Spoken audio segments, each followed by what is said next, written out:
তো আজকে আমি তোমাদের সাথে একটা খুব টেস্টি রেসিপি শেয়ার করব। তো ফার্স্টেই বলি এই রেসিপিটা আমার নয়, এটা মায়ের রেসিপি।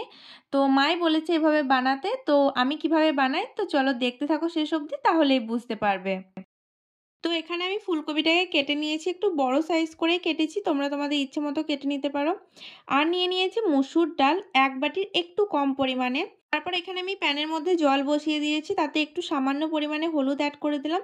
জলটা খুব ভালোভাবে ফুটে গেছে, এই পর্যায়ে আমি মসুর ডালগুলো অ্যাড করে দিলাম। এবার ডালটা সিদ্ধ হয়ে যাক, অন্যদিকে আমি চলো ফুলকপিগুলো ভেজে নিই। তো এখানে তার জন্য আমি তেলের মধ্যে হলুদ আর লবণ দিয়ে দিলাম, তেলটা খুব ভালোভাবে গরম হয়ে এসেছে। এখন আমি ফুলকপিগুলো দিয়ে ফুলকপিগুলোকে ভালোভাবে লাল লাল করে ভেজে নেব। আমি মিডিয়াম ফ্লেমে পুরো প্রসেসটা করেছি। তো রেসিপিটা দারুণই সুন্দর, তো তোমরা শেষ অবধি দেখতে থাকো তাহলে বুঝতে পারবে। তো ফুলকপিটা আমার এখানে ভাজা হয়ে গেছে, এবার আমি ফুলকপিগুলোকে তুলে রেখে দেব। আবার একটা প্যানের মধ্যে বেশ অনেকটা পরিমাণে আমি তেল দিয়ে দিলাম। এই পুরো রান্নাটাই আমি করেছি সর্ষের তেলে। তো তেলটা ভালোভাবে গরম হয়ে এলে আমি এর মধ্যে অ্যাড করে দেব আলু। এখানে আমি দুটো মিডিয়াম সাইজের আলু ইউজ করেছি, আর আলুগুলোকে আমি লম্বা লম্বা পাতলা পাতলা করেই কেটেছি, তোমরা তোমাদের ইচ্ছা মতো শেপে কেটে নিতে পারো। তো আলুগুলোকে আমি ভালোভাবে একদম লাল লাল করে ভেজে নেব। তো আলুগুলো আমার দেখো প্রায় ভাজা হয়ে গেছে, এবার আলুগুলোকেও চলো ঝটপট তুলে ফেলি। আর আলু ভাজার পরেও অনেকটা তেল থেকে গেছে, তো এতটা তেল আমার লাগবে না, তো আমি তাই কিছুটা তেল কমিয়ে দিয়েছিলাম। তারপরে এখানে আমি দুটো মিডিয়াম সাইজের পেঁয়াজ অ্যাড করে দিলাম। তো চলো পেঁয়াজটাকে ঝটপট ভালোভাবে ভেজে নিই। তো পেঁয়াজটাকে একদম গোল্ডেন ব্রাউন করে ভেজে নিতে হবে। তো পেঁয়াজটা আমার প্রায় ভাজা হয়ে গেছে, এবার আমি এর মধ্যে কিছু বাটা মশলা অ্যাড করব। তো এখানে ফার্স্টেই আমি 1 চামচ আদা বাটা, 1 চামচ রসুন বাটা আর 1 চামচ ধনে জিরে আর শুকনো লঙ্কা বাটা অ্যাড করে দিলাম। তো এবার মশলাটাকে ভালোভাবে পেঁয়াজের সাথে মিক্স করে নিতে হবে।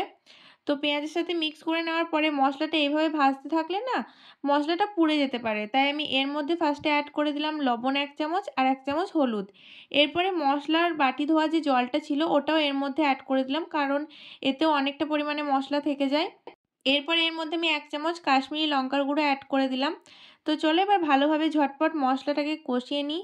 আর তারপরে এখানে আমি একটা টমেটো অ্যাড করে দিয়েছি। তো মশলাটা ভালোভাবে কষিয়ে নিই, যখন দেখবি মশলা থেকে একদম তেল ছেড়ে আসছে তখন বুঝতে পারবে যে মশলাটা ভালোভাবেই কষানো হয়ে গেছে।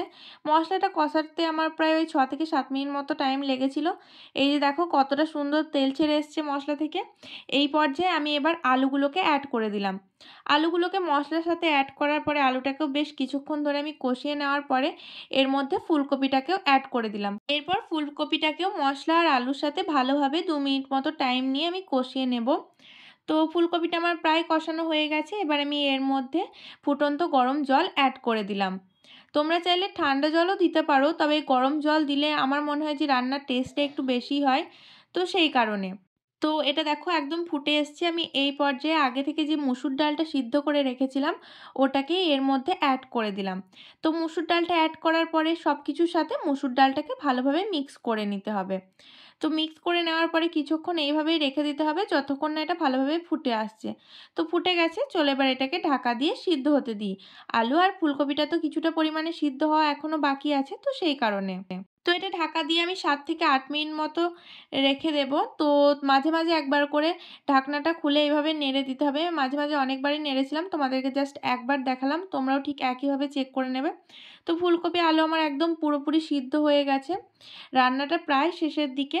তো এই পর্যায়ে আমি একটু বাটা গরম মশলা অ্যাড করে দিলাম, মানে এর মধ্যে আছে এলাচ, দারচিনি, লবঙ্গ, গোলমরিচ সব কিছু।